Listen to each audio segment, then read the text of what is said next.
Who are we talking to? Ourselves! Welcome to the Mc&Marren podcast, and for the whole month of August, we will be talking about our nostalgic educational TV shows. This is brought to you by Educational Programming. Not really, we're not sponsored. And viewers like you. Thank you. So, who are we going to be talking about this time? Today we are talking about Schoolhouse Rock, Not to be confused with School of Rock.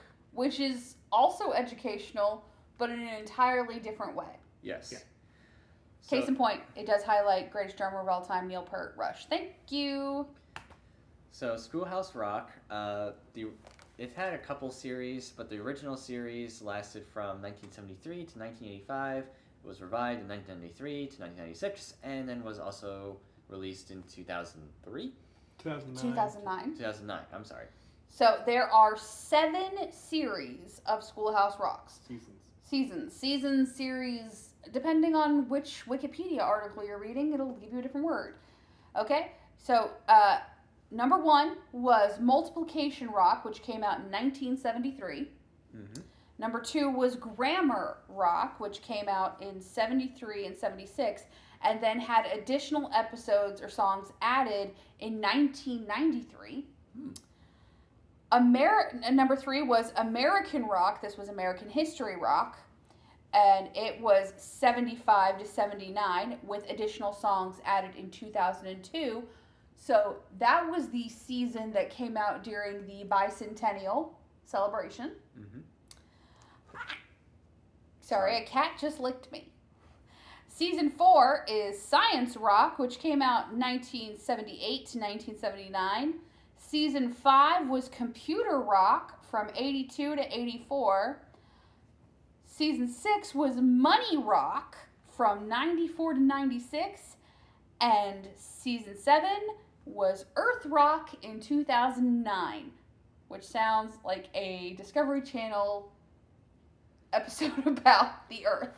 Earth Rock was more about protecting the environment, global warming, that kind of stuff. Okay. Earth Rock kind of sounds like a green, eco-friendly rock band. Yes. Now, But the very first episode launched, as Justin has already said, on January 6th, 1973, and the final episode aired March 31st, 2009, with a grand total of 65 episodes. These episodes last about 3 minutes each, so it's very easy to go through and watch them all very quickly. And currently, not sponsored, Cat, leave me alone, not sponsored, you can watch seasons 1 through 5 on Disney+. Yes. But they do not have seasons 6 or 7. So, a little bit of history of Schoolhouse Rock. The original series actually was created by Stephen McCall, an advertising executive from McCaffrey and McCall. It was advertising agency. Are those the people that make the textbooks? They might be. Colin, double check that. McCall noticed his son was struggling to learn his multiplication tables, but yet can memorize multiple lyrics to multiple Rolling Stones songs. That's because the Rolling Stones are interesting, Dad. So he hired musician Bob Duro to write a song to teach multiplication, which became 3 is a magic number. Which is the very first episode. It's the very first episode, but one could argue it is one of the most. So there are 2 Schoolhouse Rock songs that everybody has pretty much heard at some point, and it's 3 is a magic number, and I'm Just a Bill. Or Conjunction Junction. Well, the reason I say those 2 is because multiple bands throughout the history of the last 50 years have done covers of 3 is a magic number and I'm Just a Bill. So, fun fact, it's in Legally Blonde too.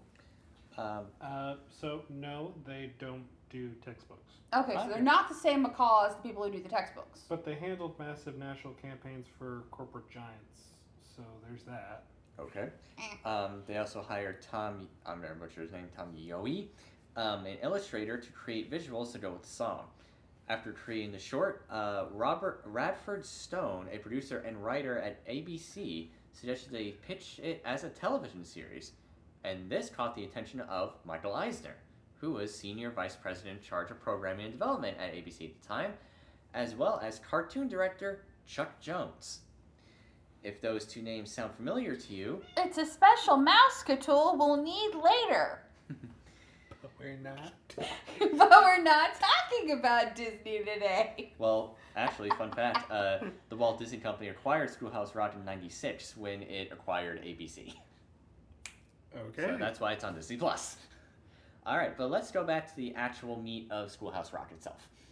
Catchy songs under 3 minutes that help you remember things that you should remember from school, but let's be honest, the Rolling Stones were more interesting. Such as timetables, the difference between a predicate and a... I still don't know what the difference between Subject? a predicate and a subject is.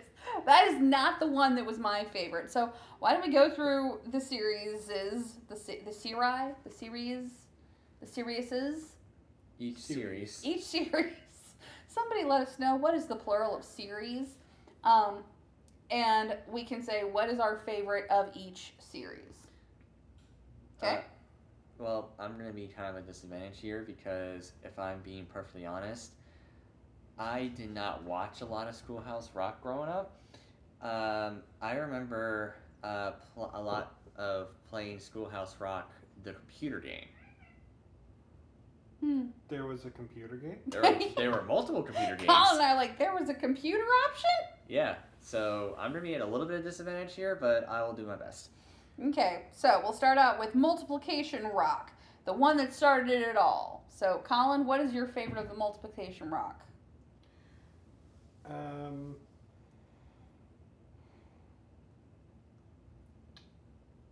we watched these with Ernie, so you know these. I know. I'm saying, like, the later ones are going to be at disadvantage. 3 is the magic number. Just because it's the only one I remember. 12, 15, 18. Okay, mine is Ready or Not, Here I Come, which is multiplication by 5s. Just because I loved the pacing of it. 5, 10, 15, 20, 25, 30, 35, 40, 45, 50, 55, 60, 65, 70, 75, 80, 85, 90, 95, 100. It was very, very fast paced. Like an auctioneer. Yes, and I liked that about it. I mean, even though I do hold a soft spot for 3's magic number, I prefer Ready or Not, Here I Come. So I actually also really like Ready or Not, Here I Come. I do also like Four-Legged Zoo, but if I had to twist my arm and force me to choose, I will do Ready or Not, Here I Come. All right. So that brings us into the middle of the 70s with Grammar Rock. Conjunction Junction. Okay, Colin's coming out strong with Conjunction Junction. What's your function? Same. Hooking up words and phrases and clauses. Please note that this is not intended to be copyright infringement. Yep. I also really like Conjunction Junction, What's Your Function, so... Although I like Conjunction Junction, I prefer lolly, lolly, lolly. Get your adverbs here. Okay. All right. Third series is America Rock. Coming in hot right during the bicentennial. And here we are at the footsteps coming off of the semi-quincentennial. So what did we think for America Rock? To be honest, I really kind of like the Shot Heard Around the World. Shot heard round the world was the start of the revolution. The Minutemen. Colin, what's about you? For me, it's a tie. Okay. Okay. There's I'm Just a Bill. Ooh, that's a classic. Classic. But then there's Mother Necessity. Oh, I love Mother Necessity. Mother Necessity, where would we be? Which is basically what the moms of all the inventors in history have been thinking this whole time. I was like, okay, everyone listening, there are 2 parents in invention. There's Mother Necessity and Father Laziness. This is like, who invented the remote control? The guy who didn't want to get up and change the channel. That's who did it. Yep. I would go with Mother Necessity, but I would also, especially today, I would say The Great American Melting Pot. Yes. That was a good one. I also did really like Three Ring Government. I think there was a joke there that they didn't realize they were writing at the time. Mm-hmm. The government is a circus. The joke is the government is a 3-ring circus. But it's talking about the 3 branches. But, yeah. Although, having worked at a circus, I can say a circus actually operates a lot faster than our current government. As we see in I'm Just a Bill. Yes, I'm only a bill. Most bills never even get this far. Yep. All right. All right, now into the late 70s with Science Rock. To be honest, I didn't. We were watching a little bit of that, but I do like the what was the one that was the Beach Boys? You're good.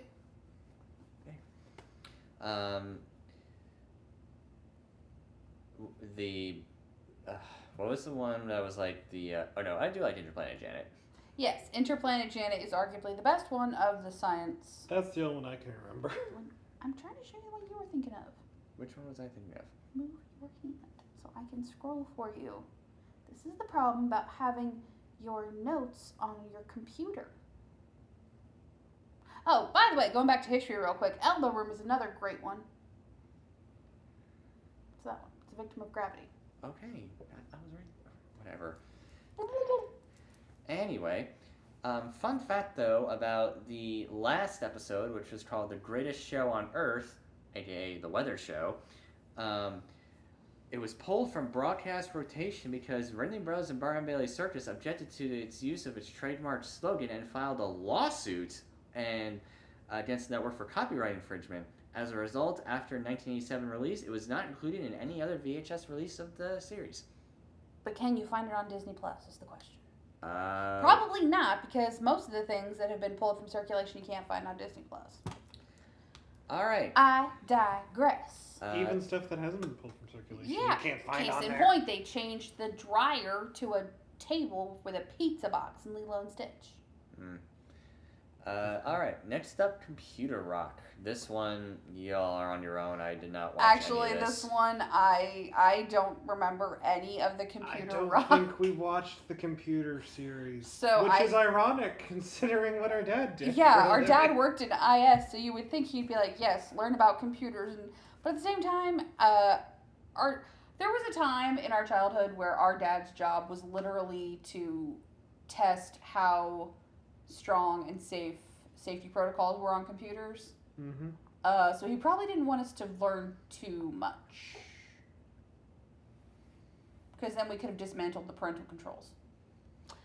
Anyway. Well, if they're that easy to dismantle, then they're not that good, are they? This is true. That brings us into the 90s with Money Rock. Now, I have only seen one thing from Money Rock, and it is the checks in the mail. And I remember seeing it. I actually saw it like a few weeks ago, actually, for the first time. I did not see this when I was a kid in the 90s. And I remember watching it and thinking, oh, this is just one of the ones from the 70s that I never saw. Because it's literally talking about how your paycheck comes in the mail.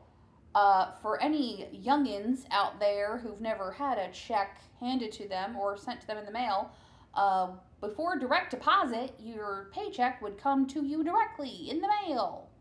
Or sometimes at your job, they would give you a literal check. So, Tyrannosaurus debt. That's a good name. I've never. What is that one about? it's about the budget deficit and the United States national debt. Some of these episodes may Portrayed have, as an ever-growing Tyrannosaurus Rex of money. some of these episodes, you have to wonder if they were buried so that we wouldn't see them as children and start to question things. I'm not being a conspiracy theorist. I'm just saying, knowledge is power, as we have learned through educational programming. The more you know, the more you question. So, how come none of us who grew up in the 90s ever saw the Tyrannosaurus debt one? But we all saw the ones that came out in the 70s, and we weren't alive then. Well, here's another one for you. Why is it we know for a fact that learning something in a fun way makes it stick, and And people yet, don't do that. and yet you're still making elementary school kids do timed multiplication quizzes. I'm just saying this. That is the so. This started out because some ad guy went, you know what? My kid is not paying attention in school, but he pays attention to rock and roll. I'm gonna fund rock and roll education. Yeah. Pretty much. Pretty much. So, education system in America, not particularly the teachers, but the people above the teachers who decide how everything runs. So Why? Okay, so I'm going to take some lines from one of my favorite movies, Sister Act, which also came out in the 90s. The context is different, but the question is, she's trying to bring fun into church. And why are you doing that? Okay? People like going to clubs and casinos. They don't like going to church. Why? Because it's a drag. People like going to the movies, and they like going to concerts, and they like going to fun, adventure things, but they don't like sitting in class and having a teacher lecture to them for 45 minutes on what is a participle. I still don't know what a participle is. I don't think the teacher likes it either. As an adult, in the year 2026, yes, believe it or not, I am an adult. I am actually a little bit more than an adult. I have been an adult for quite some time. The fact you have to keep saying that. Shut it. Okay, I work around kids, but I am an adult. But the number of times I can count on 0 fingers, the number of times in my professional career that I have needed to know what a participle is. Now, I've said that. Tomorrow somebody at work is going to ask me what a participle is. Yes. But Justin, have you ever needed to know what a participle was? No. But What is a participle? Could somebody let me know? So a participle is a phrase in the cave. In is the participle. So participle, according to the dictionary, is a verb form that functions as an adjective or helps build verb tenses. So, for example, it ends in ing, so it's an action that is happening or now or is ongoing. Acts like an adjective to describe a noun. The running water helps in continuous tenses. She is running. So, in other words, it's an action. Thank you. Reading, writing, running. Arithmetic, not. Nope. I don't know what a participle is until this point, but I do know the mitochondria is the powerhouse of the cell. Also, in another thing, okay, everyone who's listening to this, everyone who is listening right now who said you will never need to know a squared plus b squared equals c squared. The Pythagorean theorem, ladies and gentlemen. I had to use that yesterday because we were looking at buying a TV for a room, and the TV is listed not by length and width, but by length, or the width of the screen, and then the diagonal. They give you the width of the screen and then the diagonal. So you have to figure out the height yourself. Well, aren't you happy you were a math major? So everyone who said, oh, we'll never need to use the Pythagorean thing. Yes, you will, because they do You will that. need to buy a TV at some point. Yes. Okay. And lastly, but not leastly, Earth rock. I have not seen any of the Earth Rock stuff. I also have not seen. However, it's interesting that the Earth Rock series is all about, like you were saying, global conservationism, protect the Earth, X, Y, and Z. But in the Science Rock series in the 70s, there was what was that called? That was the Energy Blues, where the planet is talking about how we were using up our resources and our energy supply too fast. So in other words, it gave us a early warning to what we're also still talking about in the 90s. Yes. 20 years, or 30 years later, we're still talking about it. Yep. 40 years later, we're still talking about it. I am the Lorax. I speak for the trees. So I'm kind of wondering why, why didn't they revive it or, reassign it? Or have it in both series? Between songs 8 and 9, the Energy Blues is featured. Okay, so the Energy Blues is featured. All right. Well, featuring the Energy Blues. Good. Okay, so we've talked about These are going to be very short episodes, I feel like. Well, Okay, this the next one might be a little yeah, longer. the next. I feel like the next couple episodes are gonna be a little bit longer, mostly because Schoolhouse Rock, by its own definition, is are shorts. Mm-hmm. They're short. It was like, oh, it's 65 episodes Episodes. long. That's That a are lot of content. No, it's 65 3 at minutes. best 3 to 5 minutes long. Yes. And That's not even a full afternoon block of programming. Nope. yeah, I mean, to be honest, But- if we were teachers, we could probably just throw this on throughout a whole day and essentially call it a day. Shout out to our teachers, by the way, while we are doing this series. We see you. Yes. We know you. We know why you do this. Sometimes it's because we need to learn things that are important, and sometimes it's because you need a day where you don't have to be the one teaching. Yes, because as we can all attest, the best day of school was when we walk in and we see the TV in the classroom. Although the kids today will never know the joy. Because now they just pull it up on the projector. Yeah, and I feel like also in this series, we're going to really, truly show how old we are. Back in my day. Back in my day, you Back in look my at my day. Back in my day, Get a off my TV was lawn. as big as your head, okay? Get It was off my when lawn, we you said crazy large kids. TVs, we meant large, as in could crush someone. Also, Yeah. And also, a smartboard was a new concept. Oh yeah, I remember when those got rolled out, and the teacher, I remember Never my teacher. used it. My teacher, I was in a classroom that got one, and my teacher looked at all of us, and she was like, "If you touch this board, I will fail you immediately. I don't even need a reason. I will do it." Shout out to Riverside Middle School in Augusta, Georgia. I highly doubt that teacher is still there, but if she is, and she ever hears this, she knows who she is. My 7th grade history teacher used smartboard almost continuously, so shout out to Washingtonville School District for using that.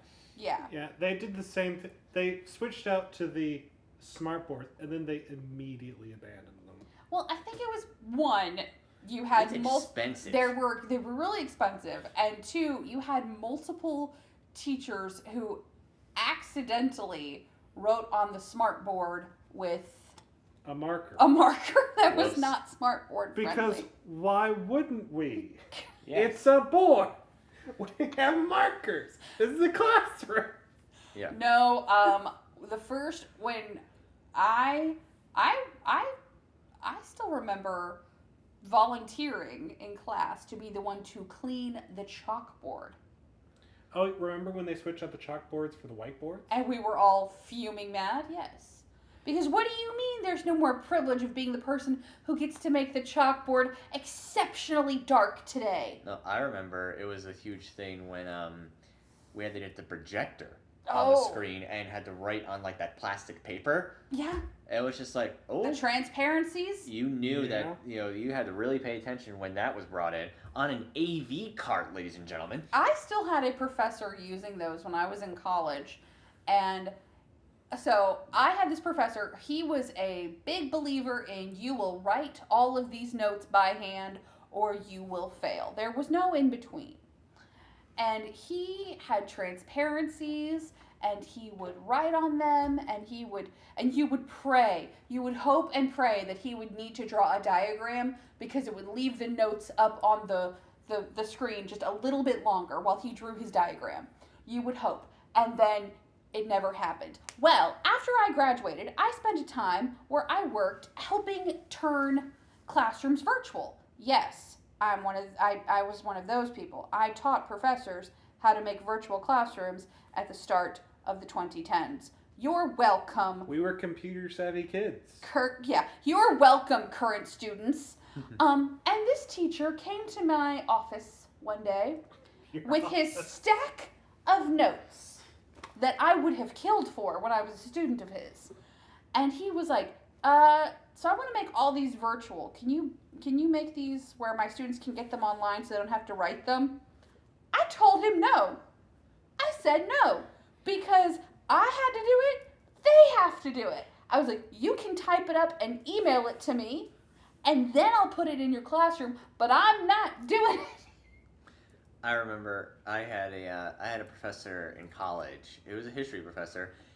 All of his quizzes were still on paper, but I would walk by his office and I would hear chink, chink, chink, chink, chink. He used a typewriter. Man after my heart there. I'm like, oh my god. Hey, there is something cathartic about the sound of the keys hitting it, because to type with a typewriter, you had to be methodical about it. You had to know what you were gonna say. Because for you youngins out there, you cannot, if you make a mistake on a typewriter, you can't go back and fix it. You got to start over. Unless you had a really nice model in the mid '80s, which did include a white out transparent copy that you could do, but they weren't very common. You kind of like only the rich kids had those. Only the rich kids. Yeah, rich kids and or universities had those. So anyway. Anywho, what ultimately though have we learned from Schoolhouse Rock, other than 3 is a magic number, an adverb ends in ly, Pluto is a planet. I know it is. Interplanet Janet Hi, Neil says, deGrasse Tyson. If Neil, you're listening to this, no. it's like, no, it's not, and I'm gonna. I respect you, Neil, but Interplanet Janet says that Pluto is a planet, and there isn't a planet Janet hasn't seen. Okay? And guess what? That was written before you came out with your thing of Pluto's not a planet. So that's what I'm going with. Sorry, Pluto is a planet. Have a nice day. There's no debate. What we learned is that learning through music is fun, and it works. It's fun, effective, and it's family fun. It's fun for the whole family, because which means that even parents like the songs. In corporate America, it doesn't get used. Right? If it's useful and it's fun for everyone, Colin, it doesn't get used. If you can think of a way for me to turn Clinical Trials into a 3-minute song, I will use it at work. If you can write me, you know what, and not AI. This is a challenge to anyone out there. You write me a 3-minute song on teaching how to conduct clinical trials, 3 minutes or less, not written by AI. I will not only use it, I'll give you several songs. I will record First one will be on informed consent, because apparently that's the number one thing. Also, like, we keep on saying it, but it's just like, I think one of the main problems with the education, with, teachers sitting up there, is like, they can go on and on and on Bueller. About a topic. Bueller. And it's just like, okay, we get it, move on. But move on! Okay, that was in my ear. That was loud. The mitochondria is the powerhouse of the cell. Move on! Did we mention the mitochondria as the powerhouse? Now, but the point is, you can get a lot of information within only 3 minutes. This is true. But the issue is that not everyone learns at the same rate, and not everyone learns as quickly. Right? That's what they're going to explain why they can't do that. But with these episodes now being available on Disney Plus, and most of them can be found on YouTube, which is still a free platform for now, if you don't mind the ads, there is no excuse for not sitting there and listening to Interplanet Janet on repeat. Yep. Also, to be honest, when I first watched Schoolhouse Rock, I immediately thought of like this was the same animation studio that did like the old Nickelodeon shorts, but it was different. It was a different company. Now, me personally, when it came to learning, once I got something down, I got it. We can move on. And the teacher wouldn't. And we'd stay there. And I'd get bored. And I stopped paying attention because I'm not learning anything new. Yeah, must be nice. And then we'd check back in. It was like, hey, did you do X, Y, and Z? No, I got bored and now I'm thinking about calculus. Yeah. I did that. You did that. Don't deny it. Yeah, you did that. Colin, have you finished the Algebra 1 equations? I got bored and started thinking about calculus and did my sister's homework. Which, by the way, for Alexander Newton, how bored do you have to be to invent calculus? But at the same time, For everyone listening, what she's referring to, when I don't remember how old I was. You were in high school. I was in. you were in elementary I was school. still in elementary school. She comes home. She is dead tired, like dead to the world tired. She goes into her room and passes out. And like a good older sibling, say, "Hello, younger sibling. I will engage with you after I have Taken a nap. forgotten why my And- brain hurts." Taken a nap and finished her homework. So my mind went, okay, if her homework is done when she gets up, We can play. so I open her backpack, I read her notes, and then I do her homework, Which also, that's which I did correctly. he did correctly, which was a miracle in itself. But more so the miracle, he could read my handwriting. I lived with you my entire life. That doesn't mean you can read my handwriting. Anywho, well, thank you for joining us with our first review of educational programming, albeit it was very convoluted and confusing with lots of tangents. But you know what? Tangents are the side quests on the adventure of life. We'll circle back to the Thanks, Parker. topic eventually. We're going to get back to the main point eventually. I just want to go see where this tangent goes. 3 hours later. But speaking of people who go on wonderfully convoluted tangents, join us next week when we talk about the Magic School Bus. Please let this be a normal field trip. With the phrase, phrase, no way! Also, we are going to be talking about the original Magic Yes. School Bus, not Right. the new one. No. Mostly because we haven't seen the new one. Yeah, we're So we mainly, can't really talk about it. mainly focusing on the books as well as the TV show from the 90s. Yes. So join us next week. We hope you enjoyed this one. And leave us a comment, give us a follow. Let us know what was your favorite Schoolhouse Rock song. All right, Bye. Bye.